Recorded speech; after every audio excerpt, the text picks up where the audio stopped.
TV Perú Mundo.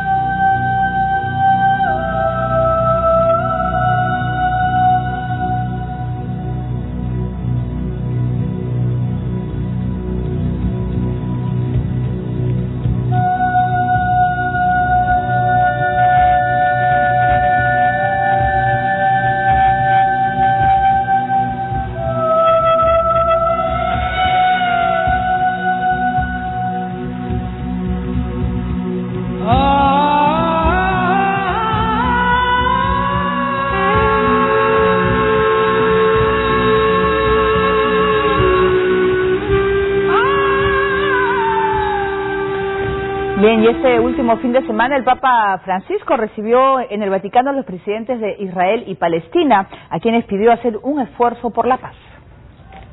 Hacer la paz requiere mucho más valor que la guerra, ha dicho el Papa Francisco ante los máximos líderes de Israel y Palestina, en un mensaje que fomenta la reanudación de las negociaciones entre ambos países para alcanzar un acuerdo y estabilizar esta zona de Medio Oriente. Para hacer la paz, se necesita mucho más valor que la guerra. Exige el coraje de decir sí al encuentro y no al conflicto, sí al diálogo y no a la violencia, sí a las negociaciones y no a las hostilidades. Todo esto requiere valor, toma fuerza y tenacidad.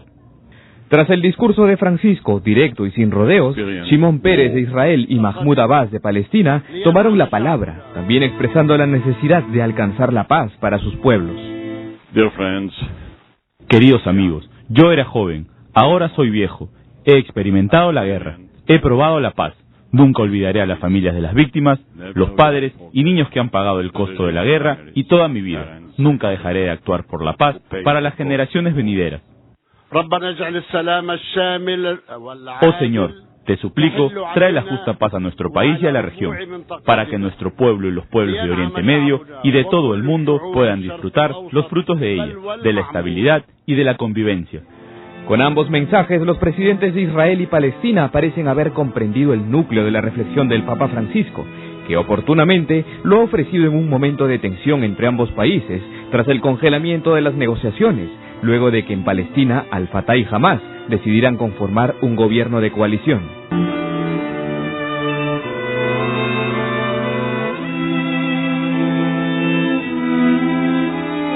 Una reunión que viene tras la visita del Papa a Tierra Santa y que, más allá de los gestos y calurosos saludos entre ambos mandatarios, busca una solución a tantos años de conflicto.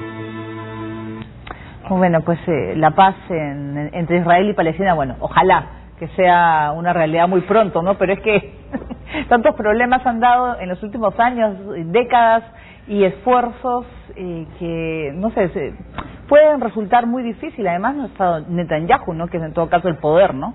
Claro, esa es la pregunta, ¿no? Estos dirigentes tienen poder y son representativos. En el caso de Mahmoud Abbas, desde el acuerdo con Hamas, claramente puede decirse que es representativo de la mayoría del pueblo palestino. Pero los palestinos no tienen un Estado, son un pueblo bajo ocupación. En ese sentido, mucho poder para cambiar las cosas no tiene.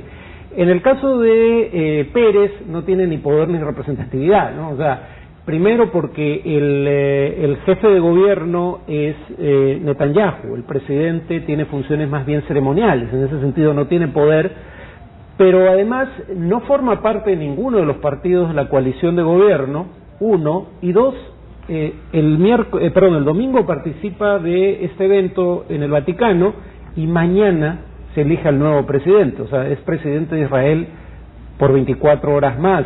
En ese sentido, digamos, fue un llamado de atención a su propio gobierno, probablemente su participación en este evento, pero él no iba a negociar nada o a promover negociación alguna por cuenta propia. Pero lo que sí hay que destacar es esta iniciativa que tiene el Papa también, ¿no? De poder mediar en conflictos internacionales, esta vía diplomática, la participación en un tema, él como cristiano, que de repente puede ser que no tiene nada que ver para solucionarlo, ¿no? Es la disposición, ¿no?, de él en poder buscar una solución.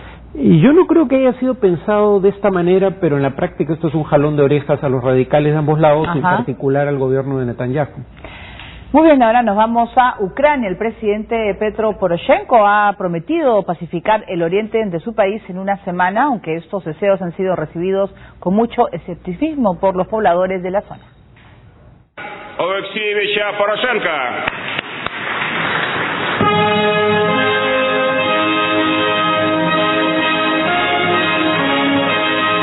Petro Poroshenko ya es presidente de Ucrania y como primera acción ha prometido pacificar el oriente del país en una semana.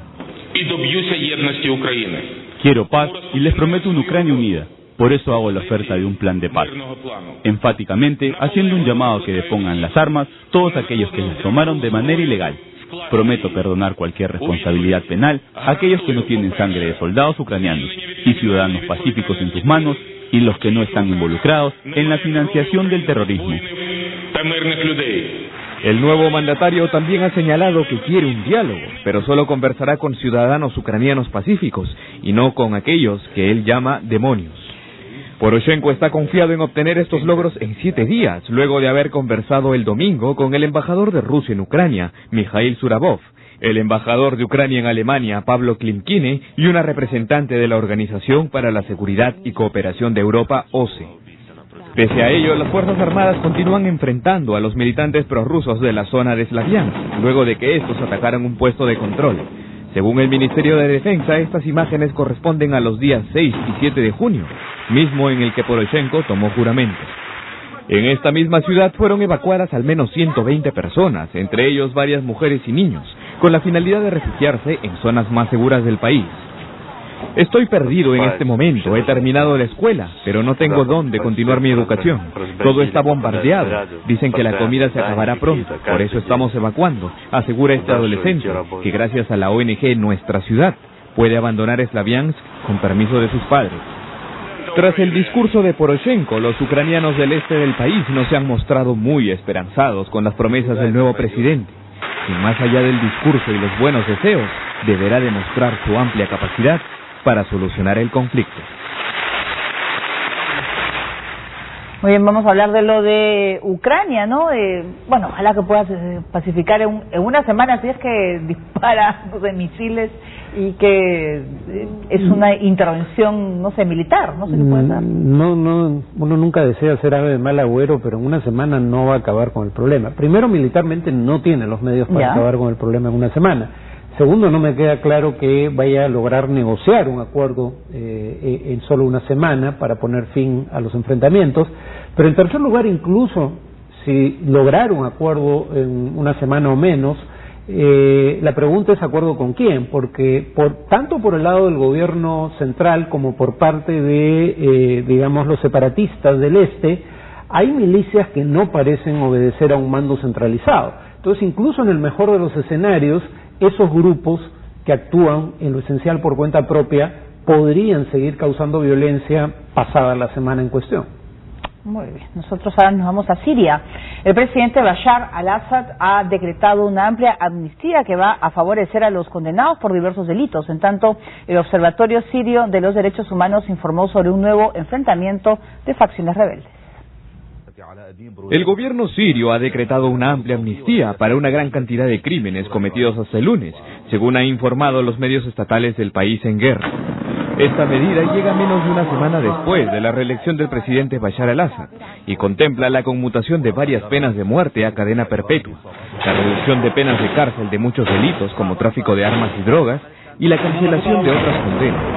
Asimismo, los prisioneros mayores de 70 años serán liberados.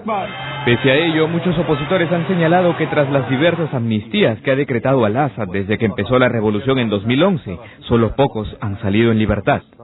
De otro lado, los rebeldes continúan difundiendo imágenes de los combates de las Fuerzas Armadas contra las milicias opositoras, que bombardean desde el aire zonas dominadas por insurgentes. En tanto, el Observatorio Sirio de Derechos Humanos informó que un combate interno entre los mismos rebeldes ha dejado 45 muertos en los últimos 2 días. El enfrentamiento ha ocurrido en el oriente del país y ha estado protagonizado por radicales del Estado Islámico de Irak y el Levante, el Frente al-Nusra, facción de Al-Qaeda y otros grupos de insurgentes.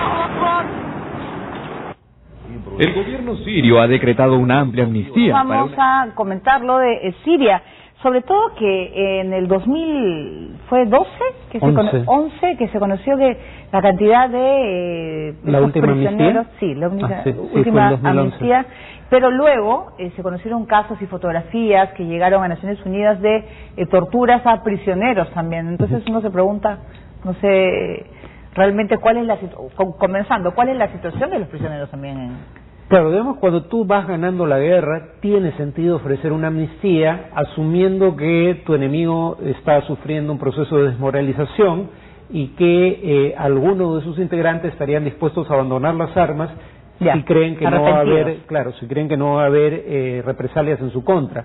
El tema es la credibilidad de este gobierno cuando anuncia que no va a haber represalias, sobre todo teniendo en cuenta que muchos de los que ya están presos probablemente no deberían estarlo, porque no ha habido, digamos, cargos en su contra ni han sido enjuiciados, y según organismos de derechos humanos muchos de ellos son presos de conciencia. Entonces yo no creo que dentro de la insurgencia le crean cuando dice que va a conceder una amnistía a quienes se rindan.